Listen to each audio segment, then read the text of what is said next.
Howdy hello, and welcome to Alpha Phenomenon Gaming. Here today on the channel, I want to have a conversation and present to you my personal reasons for why I believe you should purchase the Disney Speedstorm Founders Pack now versus waiting for the free-to-play launch date of September 28th here in a few months. I believe personally there are far more benefits to getting the Founders Pack over waiting for the free-to-play release date. The top of that list is access to play the game now versus waiting. The second is we are in the middle of Season 2, which means September 28th will be the start of Season 4, which means Season 1, Monsters Incorporated, will be gone. Season 2, currently going on right now, Toy Story, will be gone. In the upcoming Season 3, Lilo and Stitch will not be available. Now, you will still be able to earn the racers in those seasons. Albeit, I can't tell you how, I can't tell you where or when. What I do know is from playing Season 1 and Season 2, I have learned that there are far greater benefits to playing a season and earning the characters of that season while it's active, because the game will give you far more potential to earn racer shards. Now let me stop for a second. Racer shards. What are those? Racer shards are the currency, if you will, that you need to unlock and rank up your racer. The gameplay you're watching is Steamboat Mickey, who was the Season 2 mid-season character alongside Steamboat Pete. Steamboat Mickey is a speedster class racer, and he is phenomenal. He's up there with Mike Wazowski for me as one of my favorite racers. Jesse coming in as a brawler in the next position. When I unlocked Steamboat Mickey, I needed, I want to say it was 10 racer shards. Not too bad, right? Wrong. Racer shards are rare and are hard to come by unless you're willing to put in time. The most precious currency is going to be time, because the tokens you earn to unlock a racer early or with just not gameplay is going to be tedious. So my recommendation, jump in now, get the Founders Pack, unlock several racers right from the start. That's Disney Speedstorm's way of saying thank you for trusting us to give you a great product. Thank you for being a founding member. Thank you for playing early access. Let's give you some cool stuff. Now, amongst those cool things are the ability to unlock racers of your choice right off the rip. Sounds pretty great, right? Of course it does. Everybody wants to unlock all the racers, try them out, see what their favorite racing class is, see what their favorite racer is. See, personally, I prefer speedster racers, but Jessie has really stolen my heart, and she's a brawler. I just love sideswiping people, earning myself a little boost, and sabotaging them in the process. It just feels good. For speedster classes, you're all about speed. So obviously all of your abilities are catered around speed. You get shields, you get speed boosts, you get your special, which is going to be related around boosting you in some fashion. I love Steamboat Mickey because his charged ability, when he uses his special, turns his racing vehicle into a Steamboat Mickey steamboat, and water splashes up behind him, and if anybody gets behind you, their vision is obscured and you get boost for them being behind you. It's a win-win. And that's just one of the specials of one racer. Now perhaps I veered a little off course, if you will. More to the point, Disney Speedstorm has so much to offer. Outside of the bonuses you get at the start for being a founding member, you also get racers that you get to get from the go, like I said, currency from the go, and you get the ability to rank up and play with racers ahead of the free-to-play launch individuals who will wait.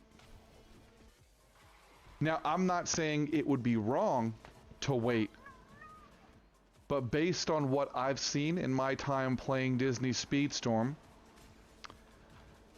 it's going to be free-to-play, and all free-to-play games give you benefits when you spend money.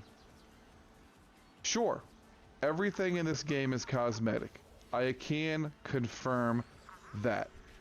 Nothing to my ability that I have seen is inherently going to make you faster than other racers or better in any way. The only exception is your star ranking and your crew members. Now, the higher your star ranking, the higher your top speed, your acceleration, your stats. And the higher your star ranking, the more crew members you can have, up to 4. So for a 2-star racer, you get 1 crew member. 3-star, 2. 4-star, 3. And of course, when you have a 5-star racer, you will be able to equip 4 crew members, which will give you stat bonuses, and of course, and that will inherently make you a better, faster, more competitive racer, but you should be online matched against racers at your skill level, competing alongside you.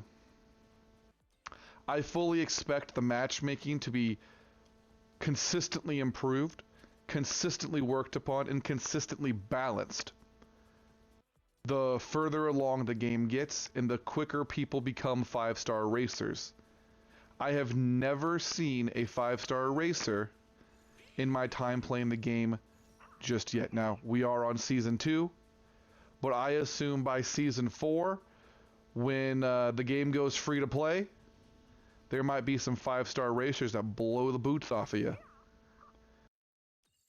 And a lot of players, when they try a new game, are 1, looking for fun, to make sure it's worth their time, and 2, are looking for something that they can invest in, since time is of course the most precious currency.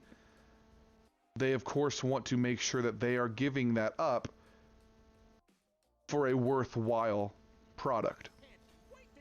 Now, just hear me out.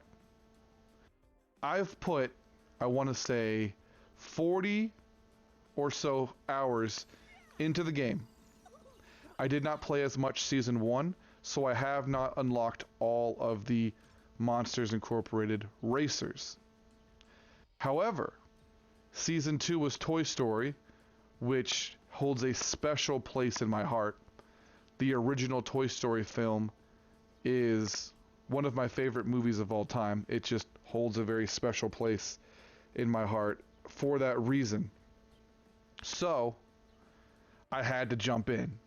I wanted my boy Andy, but they weren't going to include Andy because he's, of course, the kid. So, my next runner-up was going to be my boy Woody. Woody was a speedster class racer, and unlocking him was challenging, but worth it. Because I love the fact that they're pulling from not only Disney franchises, but Disney Pixar franchises too. Disney has gotten into a place where they can really put some fun characters on the screen. Just think about it. Season 1 had Monsters Incorporated. We had Sully, Mike Wazowski, Celia May, and Randall as the 4 racers for that season. The mid-season racer was Figment. And if you're wondering who Figment is a fun little dragon who is part of Walt Disney Studios. He's not currently in any film or movies, but he is a part of Walt Disney World. And I found that very fascinating, that they were able to use that licensing to give us characters that we may have never met before or seen. Now season 2, rightfully so, upped the ante with Toy Story. We had Woody, Buzz Lightyear, Jessie, and we had, you guessed it, Bo Peep. Now, there are so many Toy Story franchise characters that they could add to the game. Personally, I'm waiting for Stinky Pete, because I think that would be fun. That grumpy old miner wants to race, because he's done being part of Barbie's dream house. So, there are so many possibilities, because they have confirmed in a Season 2 Q&A that just because they have certain individual characters for licensed collections, they will still add to existing collections later down the road. Which is smart, because right now they want to open up the possibilities and give a larger collection roster. And that is smart on their part, because when you see all of the collections of characters, you have Hercules, Beauty and the Beast, Mickey and Friends, Toy Story, Jungle Book. They have a lot of collections. Pirates of the Caribbean, Mulan as a classic. I hope they add more to that one. I just love the possibilities. The Season 2 mid-season characters were Steamboat Mickey and Steamboat Pete. I'm still hoping for regular Pete to be added to the game if regular Mickey can be. I'm hoping that they possibly do a Goofy movie season and add Max. And then they can add Pete from that, because Pete was in that movie briefly. But they could also just do a generic Mickey and Friends season and not base it specifically after something like a Goofy movie. Although, eye to eye, they could add my man. Or he could be a crew member. That's obviously a good choice too. Look, I love Disney, and I love certain racing games. I'm a fan of Mario Kart. I'm a fan of Crash Team Racing. And generally most kart racers I find very intriguing. I played the Ride games back on PlayStation for a while there. You know, the motorcycle, the car. I played both. I've played some Forza in my time. I've played Gran Turismo, and I've played Need for Speed. I love playing racing games, but here's the thing. Here's the question you're probably asking. Racing games aren't exactly my genre, and I feel like I'll play it for a while and fall out of love with it. What's going to be the hook? What's going to be the thing that grabs me? That, my friend, is going to be the seasons and the multiplayer. Let me break it down for you. On screen, I will be sharing the seasonal content for Season 2 Toy Story. This is very important. The way they do seasons, and yes, let's just get it out of the way. They have a battle pass. We'll talk about that in a second. The way they do seasons is by chapters. There are 10 chapters in every season, and every chapter has, what, 10, 15 or so races with varying challenges behind them. At the end of every chapter is a mystery box. You can race on the mystery box 2 times, I want to say every 12 or 24 hours. I do it once a day because I can't get onto it twice, so I'm pretty sure it's just 24 hours. But don't quote me on that. I'll have it on screen so we can confirm that. I think this is the hook. Unlike most games, they want you to spend as much time on their game as possible. All of your time needs to be consumed by this game. But Disney Speedstorm says no.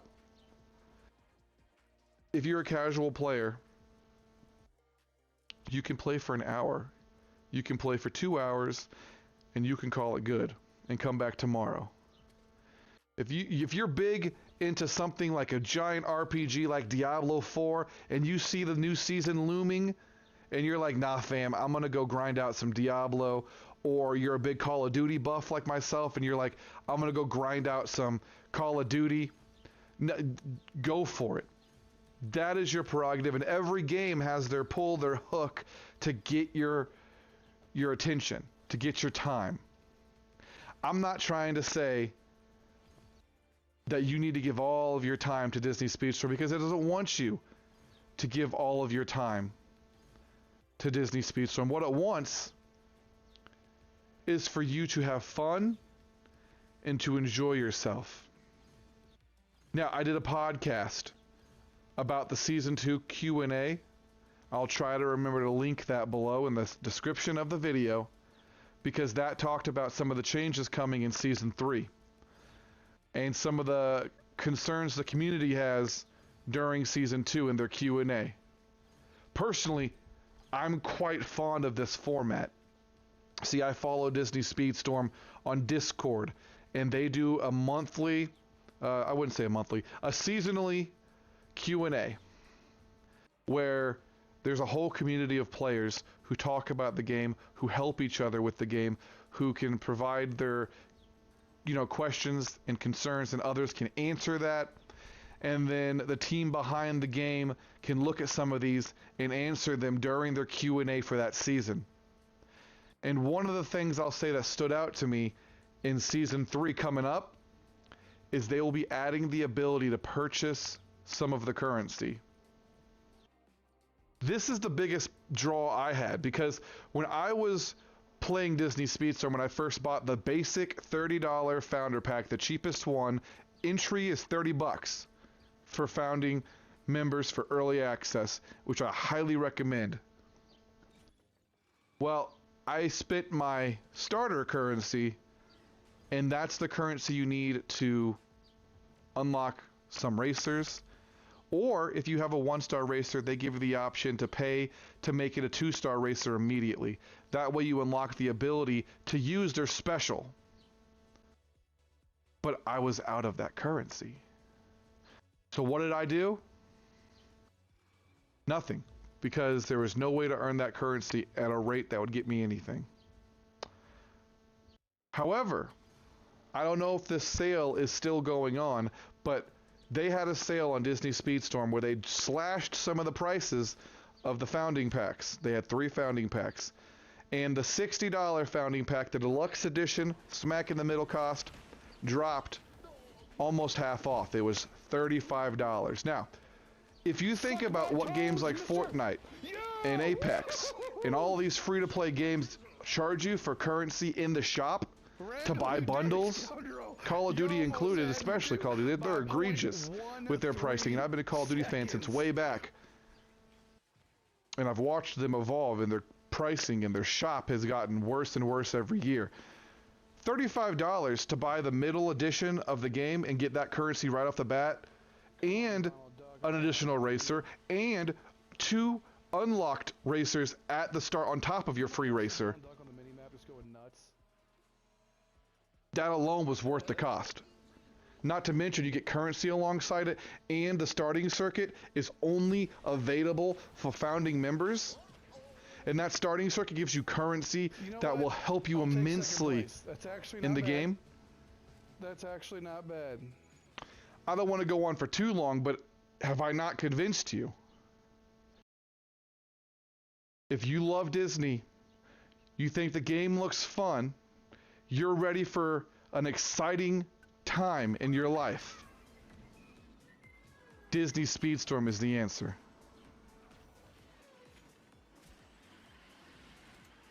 Please leave your comments below, your questions. I'll be down there. Also, make sure you check out my podcast, Phat Love Talk, my episode called Speedstorm Season 2 Q&A. I talk more in depth about the Q&A. I go through a lot of their questions in that Discord post, and I read their responses, so you can get even more of an idea of how involved the community is in the game. They listen to us. They take our advice. The game is evolving alongside us. And I'm a fan. But that being said, guys, I appreciate you taking the time to watch my video, to listen to me, and I hope you have an excellent rest of your day. Take care.